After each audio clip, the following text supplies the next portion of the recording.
Hey, how's it going, folks? Well, WWE Hell in a Cell just wrapped up, and boy, oh boy, what can I say about this event? I am rarely one to rant about wrestling. I'm not one of those guys who just rants and rants and rants, but boy, this is going to be a rant. And for those who didn't watch the pay-per-view tonight, I am sorry, but once you do watch it, the ending was absolute bullshit. I gotta say, how in the fuck does a Hell in a Cell match end in a fucking disqualification? That is some bullshit. Starting off with the match, we had the lights not turn off. They were red during the whole match. I know WWE was trying to give it some sort of different look, but that was, for the first little bit, I thought it looked cool. Then it became extremely annoying, almost hard to bear. And then from there, I like the fact that Bray was able to sell a lot of those stomps. How many stomps were there? Maybe 10, maybe more. I'm not sure. But Bray no selling the stomps. Okay. Indestructible. And then at the end of the match, we had Seth Rollins put a ladder on his head, a chair, and then he started beating him with a tool case. And then he grabbed a sledgehammer. And the referee was pleading with him, don't use the sledgehammer, don't use the sledgehammer.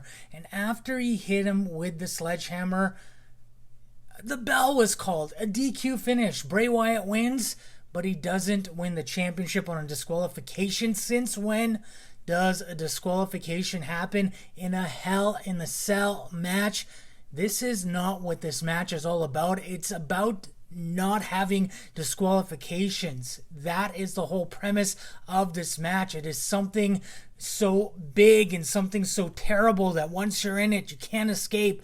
But clearly WWE didn't get the memo. The fans were very upset. They started chanting, restart the match after the Fiend Bray Wyatt hit the mandible claw following the bell on Rollins. The cage was already up. The fans started chanting AEW. The fans were booing as the show went off the air. Using this logic, should have The Undertaker been disqualified from throwing Mick Foley off of the cage? Should have, other matches inside the Hell in a Cell, other types of these types of matches end in disqualifications when these things are done? It just doesn't make any sense, and I'm usually not one to bitch and complain, but this is one of those times where I am, and what can I say about the ending of that pay-per-view?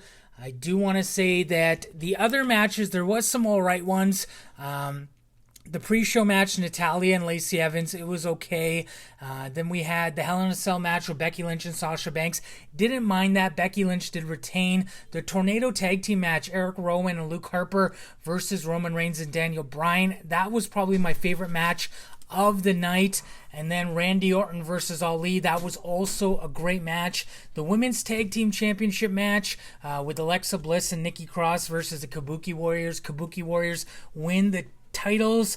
Kabuki Warriors looks like they have turned heel with Asuka spraying the mist in Nikki Cross's face. That was an alright match. The match with the OC versus the Viking Raiders and Braun Strowman, it was nothing special. Wasn't a big fan of that match. And then Bayley versus Charlotte Flair, with Charlotte winning her 10th Women's Championship. That was a decent match. And Chad Gable versus Baron Corbin, with Chad Gable getting that victory. I was okay with that match, but the main event was f***ing bullshit. And it is something that clearly I usually don't rant about things like this, but this was fucking bullshit. And what do you think? Let me know in the comments below. And as always, don't forget to DDT that like button and subscribe. Join the notification squad to be notified of new videos. And have a great day.